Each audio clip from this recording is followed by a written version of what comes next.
اور ان کو بھی پتا ہے کہ پرامن طور پہ اگر کوئی جنگ لڑنی ہے تو اس کے لیے آپ کو عالمی حمایت حاصل کرنی ہے اور وہ بہت آسان بھی ہو جاتی ہے.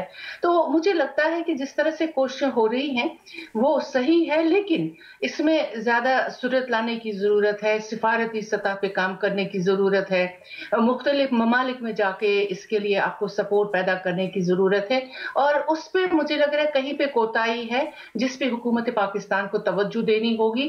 اگر وہ سمجھتا ہے کہ حکومت سمجھتی ہے کہ کشمیر کا ایک فریق پاکستان ابھی ہے اور کشمیر پہ ہمیں کام کرنا چاہیے اور کشمیر کاز کے لیے ہمیں آگے آنا چاہیے. نعیمہ احمد مہجور صاحبہ، thank you so much for joining us. ناظرین، بڑی انتہائی اہم انہوں نے بات کی کہ آج تو پورا دن پاکستانی میڈیا پہ کشمیر کشمیر ہوتا رہا، لیکن ہمیں کل اس کو بھولنا نہیں چاہیے. اور یہ 1947 سے اب تک یہ جو مسئلہ چل رہا ہے وہ اتنا چھوٹا مسئلہ نہیں ہے کہ ہم صرف ایک دن یوم استحصال کشمیر منائیں اور پھر اگلے دن اس کو بھول جائیں، کیونکہ آئندہ آنے والی جو نسلیں، جس طرح نعیمہ جی نے کہا، بڑی سینئر صحافی ہیں وہ اور سابق وزیر اعلیٰ کی وہ ترجمان بھی رہ چکی ہیں مقبوضہ کشمیر کی. تو ہمیں اپنی آئندہ آنے والے نسلوں کے لیے بھی میڈیا کا بھی اپنا کردار ہے، اور حکومت کی جانب جو انہوں نے کوتاہی کی جانب اشارہ کیا تو اس پر بھی ہم تفصیلی بات کریں گے. ایک بریک کے بعد وزیراعظم کے جو معاون خصوصی ہیں برائے قومی سلامتی ڈاکٹر موحید یوسف صاحب ہمیں جوائن کریں گے. ہمارے ساتھ رہیے گا.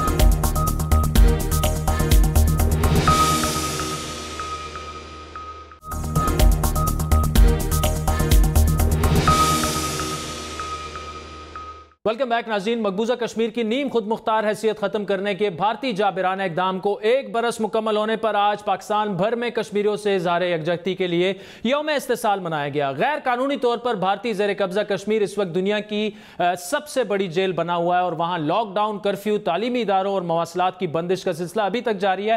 لاک ڈاؤن اور کرفیو میں لپٹے اس ایک سال کا حاصل صرف ایک ہی سوال ہے، اور وہ یہ کہ پاکستان اس معاملے میں کہاں کھڑا ہے، پاکستان نے کیا کیا اور پاکستان کی پالیسی کیا ہے. گو کہ پاکستان نے مودی کی غاصبانہ حکومت کی جانب سے کیے گئے اقدامات کے خلاف بھرپور طریقے سے آواز اٹھائی، انڈیا کے عزائم کو دنیا کے سامنے بے نقاب کیا اور متحرک سفارتکاری کے ذریعے مظلوم کشمیریوں کا مقدمہ لڑنے کی ہر ممکن کوشش کی. وفاقی حکومت نے مقبوضہ کشمیر میں انڈیا کے غیر آئینی اقدامات کے بعد فوری طور پر قومی سلامتی کمیٹی کا اجلاس بلایا اور سفارتی تعلقات کا درجہ کم اور تجارتی تعلقات جو تھے وہ مکمل طور پر انڈیا سے منقطع کر لیے. وزیر خارجہ شاہ محمود قریشی نے سلامتی کونسل، اقوام متحدہ، جنرل سیکرٹری اقوام متحدہ اور OIC کے جنرل سیکرٹری سمیت دیگر عالمی تنظیموں کے سربراہان کے نام اپنے خطوط میں مقبوضہ کشمیر میں انسانی حقوق کی خلاف ورزیوں کا نوٹس لینے کا مطالبہ کیا. 27 ستمبر کو عمران خان کے اقوام متحدہ کی جنرل اسمبلی میں خطاب جو تھا وہ بھی، اس کا محور بھی کشمیری تھا. اقوام متحدہ کی جنرل اسمبلی کے اجلاس میں شرکت کے علاوہ وزیراعظم عمران خان نے امریکی صدر ڈونلڈ ٹرمپ سے بھی ملاقات کی، جس میں ٹرمپ نے بھی کشمیر کے معاملے پر ثالثی کی پیشکش کو دہرایا. اور آج کا دن بھی عمران خان، صدر عارف علوی سمیت ملک کی تمام سیاسی قیادت نے یوم استحصال کے نام کیا. صدر مملکت نے سینٹ کے خصوصی اجلاس میں اپنے خطاب میں اس عزم کا اظہار کیا کہ پاکستان کشمیریوں کی اخلاقی، سیاسی اور سفارتی حمایت جاری رکھے گا. گزشتہ ایک سال میں مقبوضہ کشمیر کے حوالے سے حکومتی کوششوں، حکمت عملیوں، دعووں، وعدوں اور اقدامات کے باوجود حکومت کی پالیسی میں جو کچھ خامیاں ہیں، کمزوریاں ہیں، وہ بھی اپنی جگہ موجود ہیں. جس طرح عالمی دنیا کی مجرمانہ خاموشی، غفلت اور دور معیار کے باعث مقبوضہ کشمیر میں مایوسی کا ماحول پروان چڑھتا جا رہا ہے، اسی طرح آزاد کشمیر کی قیادت بھی پاکستان کی جانب سے کیے جانے والے اقدامات کو تسلی بخش قرار نہیں دے رہی اور عملی اقدامات کا مطالبہ کر رہی ہیں، جس کا ادراک وزیر اعظم عمران خان کو بھی کرنا پڑا اور وہ بھی آزاد کشمیر اسمبلی کے خطاب کے دوران تسلیاں دیتے رہے. مجھے آج مایوسی آپ کی باتوں سے فیل ہوا ہے کہ جس طرح آپ مایوس ہوئے ہیں. یہ نہیں کہ ایک آپ نے وزیر اعظم صاحب کشمیر کی پاکستان کی بات کی کہ پاکستان کو اٹھانے کے لیے اٹھانا چاہیے، کوئی تھنک ٹینکس ہونے چاہیے، اور آپ نے جو سب کی بھی باتیں آئیں ایسے لگا جیسے کوئی آپ اندر سے تھوڑے سے ہارے ہوئے ہیں.